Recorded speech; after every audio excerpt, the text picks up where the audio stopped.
Now, previously, actually, I have talked uh, with the diseases, valvular heart diseases. So another important topic to be discussed today will be LV dysfunction related with the left ventricular dysfunction. Scenario is a 50-year-old known diabetic alcoholic recently arrived from the North America, presented in the medical OPD for breathlessness on slight exertion in the last 2 months. He recently noticed puffiness of the face in the morning on examination. Temperature was 99 degree Fahrenheit, pulse 112 per minute, tachycardia, blood pressure 175 4 by 120. It is stage 2 plus hypertension, pedial edema positive, S3 audible at the margin area, and hemoglobin was 10 gram. Total leukocyte count 5,400, platelet 20,000. X-rays revealed minimal cardiomegaly with obstructed right-sided cardiopulmonary angle. I am Professor Ali Adar talking to you about the scenario which I have just planned for you people because it is a very typical type of the presentation which I have actually written uh, with the help of my experience. Actually, I've seen many cases like this. What is the differential diagnosis? How will you further investigate? What is the most likely diagnosis?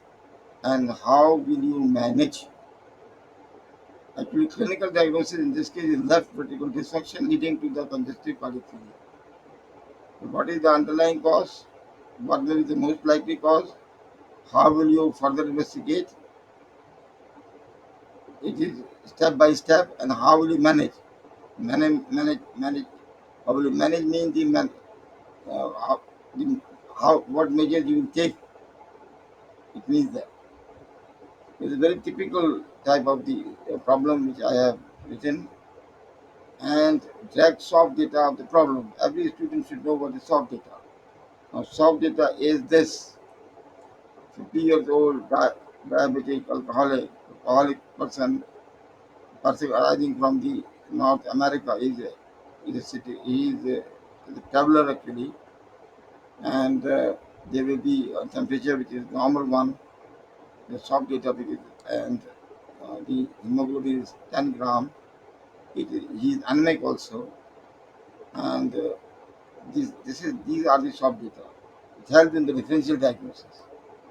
But what is the hard data?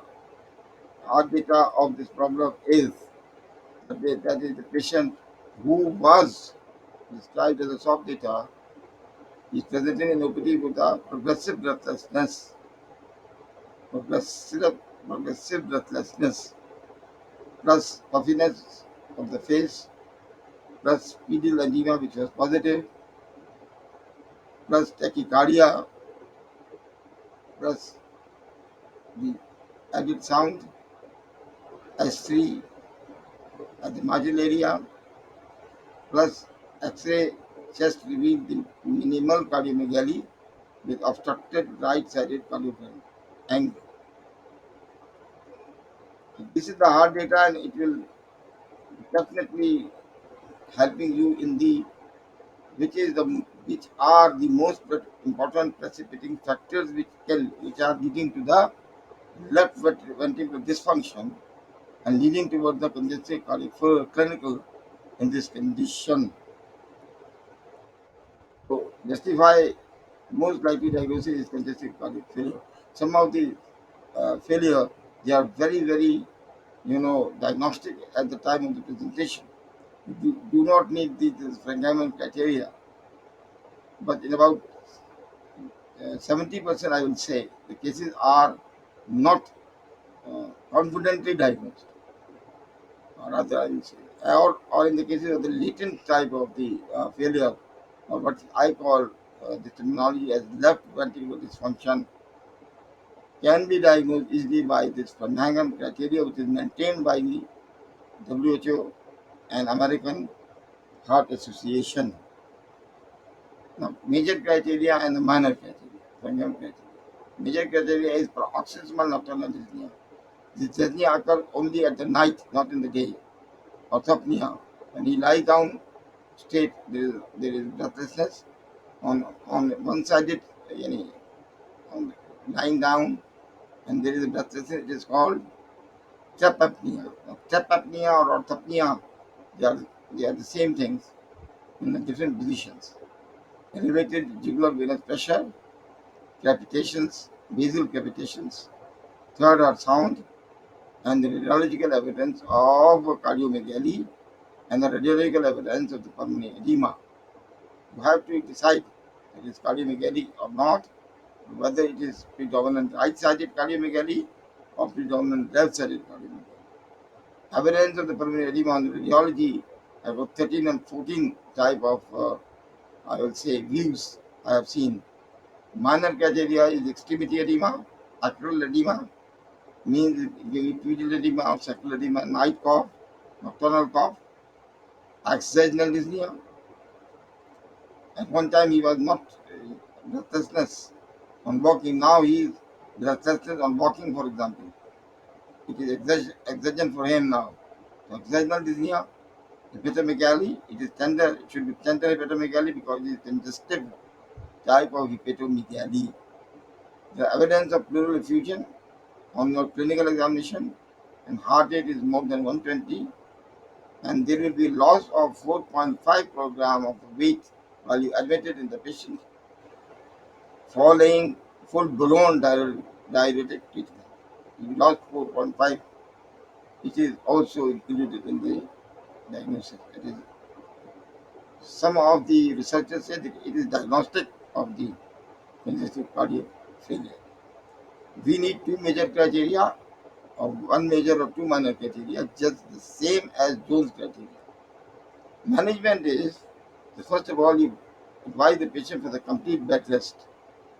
It will help the patient much because at the bed rest, all functions are declined, and there is, because of mismatch of the supply and demand. Now they are matching. Demand is equal to the supply now, or very near to the supply. So the complete bed rest is very, very beneficial in these patients. Say 2 weeks complete bed rest will, I will say, literally it will benefit the patient to about 20 to 30% or more than that. And some studies show 40% improvement in the symptomatology. And this is the position in the daytime. But in the night time, you will put two pillows under the head. So head end of the bed will be raised in the night to avoid PND, and daytime the foot end of the bed is up because of it will help the venous return. Usually, venous return becomes the most important factor for the reduction of the fluid overload leading to the edema and asarca. It will help in the reduction of an asarca. The management is the reduction of salt. You reduce the salt, not completely stop the salt. 0.8 gram means 800 milligram of the salt can be taken by the patient. The diet should be palatable. If you 100% block the salt in the diet, the patient will not eat properly. It will help in 10 to 20% of the patients, and for the revision, stop completely the salt is a misnomer now. You can allow 800 milligram salt per day. Now management otherwise is the restriction of the fluid. You have to give fluid. Normally now in Karachi at this time it's 70 milliliter per program body weight per day. Now we will reduce to half. It is 35 ml per kilogram body weight per day, and you will ask the patient to take the fluid or water or whatever it is in sips to avoid overburden the blood volume, and blood volume not overburden. It will help the patient for the remission. So you will calculate according to the weight. And another important management strategy is reduction of the preload. Preload agents will be used, and the most important one are the diuretics. Different type of diuretics are used. Loop diuretics, fusimide on top of the list. Otherwise, the thiazide type of the diuretic, hydrochlorothiazide or thiazide, benzothiazide, etc., they are also very helpful. They are the most powerful diuretic agents, but there are certain side effects associated with them, like hyperglycemia, hyperlipidemia, hyperuricemia. Thiazide-like diuretic today we use indapamide. It is available freely as Natrilex tablets, and chlorthalidone is available in some stores. They are thiazide-like effects. Otherwise, you can use the other diuretics, in which the most important one are the spironolactone and the potassium sparing diuretics, and the renal epithelial sodium channel acting is thymotrine and amiloride. In our country, the combination is what is called as the lesuride, which is the fusimide combined with the amiloride. Another combination is hydrochlorothiazide, which is combined with thymotrine. So these are the uh, drugs which are mostly used. Otherwise, there are a lot of other diuretics. You use one diuretic, fusimide, as 40 milligram per day, increasing to 80 milligram. You can increase up to 240 milligram. But because of the side effects, it's better to combine with the other diuretics. So 12 diuretic therapy will be given, or tri-diuretic therapy will be given. Even the tetra-diuretic therapy can be beneficial to reduce the preload. Now, reduction of the after-loading agent in acute condition evidence. Can you use the sodium nitroprusside or nitrates or intravenous hydralazine after-loading agents? But in the chronic progressive disease, you should use the ACE inhibitor like captopril. Its dose is 25 milligram per day. So you will break the tablet into 4 pieces, 6.25 milligram, and it will be given 4 times a day, because it is a short-acting drug and it is a very, very effective therapy.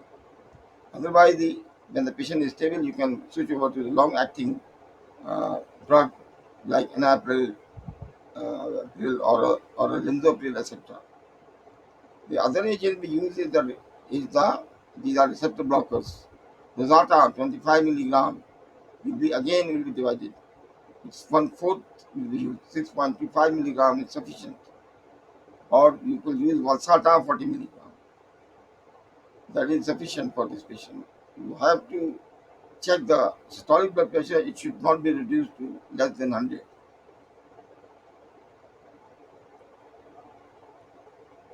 You can use the inotropic agent, the agent which will increase the contractility of the hearts. Inotropic. Most important inotropic classical is digitalis, because of the side effects, because of the monitoring problems, and because of the intoxication in patients. It can only be given under the supervision. Now, these are best be used in the cases where the failure is associated with atrial fibrillation or photo, or the patient is in the cardiac failure because of the rheumatic valvular heart disease. But this is difficult one to use. The other nanotropes are available also. The new one is isoproterenol. Milrinol is a caustic drug. Epinephrine. However, you can use dopamine. The receptor is D1 receptor and D2 receptor. D1 is acting on the heart, D2 on the renal tubules. So, in cases of the renal failure or acute renal failure, you will use 2.5 microgram per kilogram body weight per day for this patient in a drip of 100 ml, drop by drop. Dopamine has got only D1 receptors, not D2. So it is better used in those cases where there is a cardiogenic shock type of the problem associated with the failure. Dobutrix, its dose is 2.5 milligram to 2.5 microgram to 3 microgram per kilogram body weight in a drip of 100 ml dextrose. Now, use of the anti-rhythmic agents are useful. Here, the role of the first of all the beta blockers. Beta blockers have got the negative inotropic effects. However, you can use ICA, intrinsic symptomatic activity positive beta blocker like acetylol or caritrolol or parallel or phenol. We are using nowadays the alpha and beta blockers. Of the reduction of the, it has got alpha as a beta blocker effect. Specific selective blockers. Carvedilol is the drug which are using often. It is the dose is 6.25 milligram or 12.5 milligram. It will be given per day. It is a long-acting drug. Rather, you can use also the metoprolol, my favorite drug, 25 milligram to 50 milligram, or nabivolol, 2.5 to 5 milligram. Bisoprolol is also available, 2.5 to 5 milligram. These are the very commonly used drugs. Propranolol has got a lot of side effects. Timolol has got a lot of side effects. So we will not be using here. They are used because of the antiarrhythmic properties, because they will reduce the oxygen demand by the heart. This is very important point. And they also check the tachycardia. So it has got multiple effects. Although it is at in a low dose, it will act better. And only calcium channel blocker you can use is amlodipine in a low dose, 2.5 milligram. Only it is recommended calcium channel blocker, and it is approved by WHO and American Heart Association and American College of Cardiology. You can use, but it's better to use the drug like carvedilol or bisoprolol or metoprolol. Anticoagulants and anti-lipid agents they are using as a adjuvant therapy. Anticoagulants you have to monitor it. Better to give the plater inhibitors. Use the acetylsalicylic acid or clopidogrel. Anti-lipid agent in low dose should be used like rosuvastatin or atorvastatin in a 5 to 10 milligram per day. It has got multiple effects for the benefit of the patient is concerned. So this is the end of session 1. But what is important in this session, I say that the important one which I discussed afterwards is the management of the acute cardiogenic pulmonary edema. In my next session, which you should read and you should understand the importance of the management of the pulmonary edema originating from the cardiogenic pulmonary edema. So inshallah ta'ala on the next session, very briefly I will discuss all the points associated with pulmonary edema and what are the lab investigations if they are needed and refractory type of the heart failure. This is the second session. We will be discussing in the next session. So there are 4 sessions for the congestive cardiac failure, which I have covered this first session. I hope that you have all enjoyed it. I hope so. Because of the attendance online lectures in live, they are very small number they are attending because they know that the recording will be available. Okay, fine. Go for the recording. If there is any question, ask me on the WhatsApp because of the time is not allowing me to do this. I hope that inshallah ta'ala you will be able to manage this condition very uh, rather I will say normally, most of it. Assalamu alaikum wa rahmatullahi wa barakatuh.